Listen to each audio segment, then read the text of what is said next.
नमस्कार, आपका स्वागत है आज के इस वीडियो में। बात क्या है कि जितने भी इंसान हैं, वो अपनी नेचुरलिटी से बहुत दूर आ चुके हैं। पुराने ज़माने में इंसान प्रकृति के बहुत नज़दीक हुआ करते थे। आज वो एक बनावटी दुनिया में रहने लगे हैं और लोगों के अंदर में ऐसी धारणा पुख्ता हो गई है कि जितनी ज़्यादा हम बनावटी दुनिया में, दिखावटी दुनिया में रहेंगे, जितनी ज़्यादा साजो-सज्जा की दुनिया में रहेंगे, जितनी ज़्यादा खर्च और शाइनिंग की दुनिया में रहेंगे, उतना ज़्यादा हमको लोग अच्छा समझेंगे। लेकिन ऐसा करने से कहीं न कहीं इंसान अपने आप को प्रकृति से दूर कर गया है। प्रकृति के साथ उसका जो एक संपर्क होता था, खुली हवा का, जंगलों का, पेड़ों का, झाड़ियों का, हवा का, सनलाइट का और मौसम का, अब इस स्थिति में उसके अंदर में शक्ति का वो स्रोत मिलता नहीं है। कोई भी व्यक्ति आसानी से तुरंत फैटीग के शिकार हो जा रहे हैं, ब्रेन्ड आउट हो रहे हैं। ध्यान की साधना के लिए अपने अंदर की उसी ऊर्जा से डीपर कनेक्शन को रीएस्टैब्लिश करने की ज़रूरत है। हम जीवन में 2 तरीकों से आगे बढ़ सकते हैं। एक बिना ऊर्जा वाला तरीका है, और ज़्यादा से ज़्यादा कृत्रिमता को बढ़ाइए, बनावटीपन को, दिखावटीपन को, और इसी को सही समझिए। और दूसरा तरीका है अपने अंदर की ऊर्जा को फिर से प्रकृति से जोड़ लीजिए। अगर आप अपने अंदर की ऊर्जा का भरोसा करते हैं, तो अंदर की ऊर्जा भी उस महाप्रकृति से, उस विराट विस्तीर्णता से, ओपननेस से कनेक्ट होती है और वहाँ से अपनी ऊर्जा लेती है। इसलिए अगर आप अपने अंदर की ऊर्जा पे डिपेंड करेंगे, तो आप उसी के भरोसे पे रह जाएंगे और बहुत जल्दी वो ऊर्जा स्रोत डिप्लीटेड हो जाएगा। लेकिन अगर किसी तरह आप अपने अंदर की एनर्जी सोर्स को उस परम ऊर्जा स्रोत से जोड़ लेते हैं, जो प्रकृति का है, प्रकृति में है और कभी ख़त्म ही नहीं होता। आपने ध्यान दिया मैंने क्या कहा? मैंने कहा कि प्रकृति का वो ऊर्जा स्रोत कभी ख़त्म ही नहीं होता। और हम सब यहाँ पर कैसे जी रहे हैं? बूंद-बूंद में, 1 बूंद, 2 बूंद, 4 बूंद, किसी के पास 4 बूंद है, किसी के पास 5 बूंद है बस।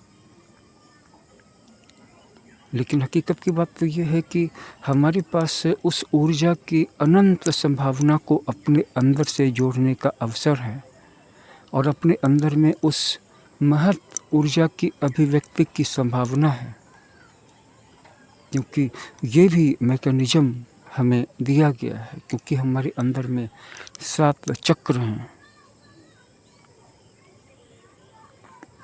प्रत्येक दिन कम से कम 1 चक्र पर अवश्य ध्यान कीजिए।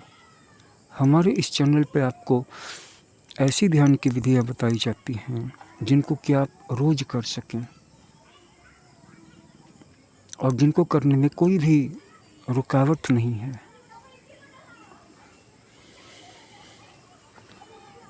आराम से किसी एक जगह पर बैठ जाएं और अपने मूलाधार चक्र से शुरुआत करें। जैसे मैं अभी आराम से बैठा हुआ हूँ और मेरी सुषुम्ना के सबसे नीचे वाले छोर, यानी कि रीढ़ की हड्डी के सबसे निचले छोर, मूलाधार चक्र पर ध्यान केंद्रित कर रहा हूँ और यहाँ पर मैं अपनी सांसों से उसको कनेक्ट कर रहा हूँ।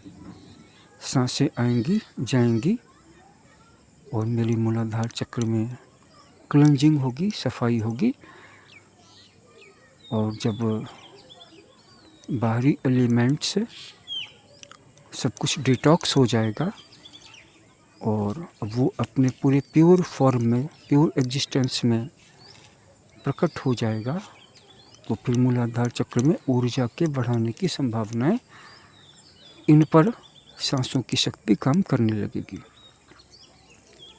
तो मैं अभी आपके सामने 5 मिनट तक ध्यान करूँगा, लंबी गहरी सांसें लूँगा, लेकिन मेरा ध्यान बस मेरी मूलाधार चक्र वाली जो सेंटर है उस पे फोकस्ड रहेगा।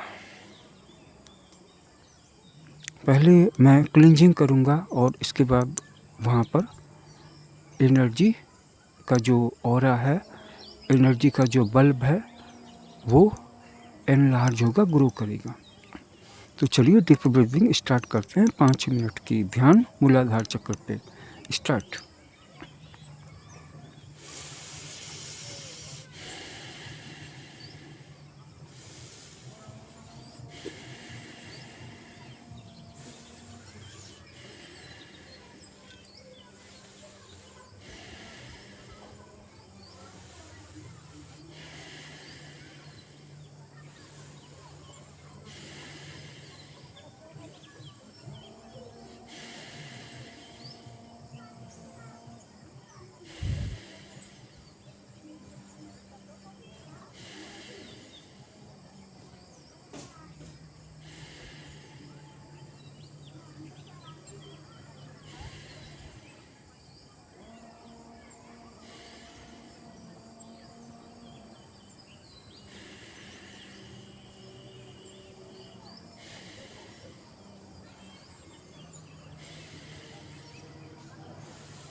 5 मिनट का समय पूरा हो गया।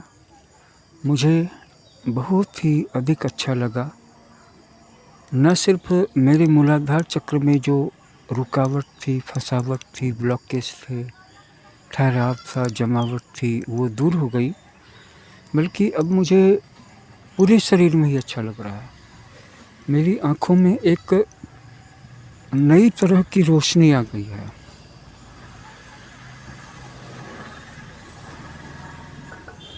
ये एक नई तरह की चमक आ गई है। ज़िंदगी के अंदर में ज़िंदगी आ गई है और ये एक सच्चाई है। जब हमारा मूलाधार चक्र एक्टिवेटेड रहता है तो हम अपनी जीवनी शक्ति से जुड़े हुए रहते हैं, और जब हमारी जीवनी शक्ति से हमारा संपर्क, हमारा कनेक्शन लॉस्ट हो जाता है, कट हो जाता है, तो सोच लेना कि मूलाधार चक्र जो है वो सो गया है, या माल फंक्शन कर रहा है, या डिसफंक्शन कर रहा है। इसमें करना कुछ भी नहीं था, ये बेसिक लेवल के एक्सरसाइजेज थे, लेकिन बहुत पावरफुल थे। हम एडवांस लेवल की एक्सरसाइजेज प्रैक्टिसेस करने के चक्कर में बेसिक लेवल को भी नहीं कर पाते हैं। इसलिए मैं अपने सारे वीडियोज़ में इस चैनल पे बेसिक लेवल की एक्सरसाइजेज बहुत सारी करवाता रहता हूँ। आपको और भी बहुत सारी वीडियोज़ मिल जाएंगे।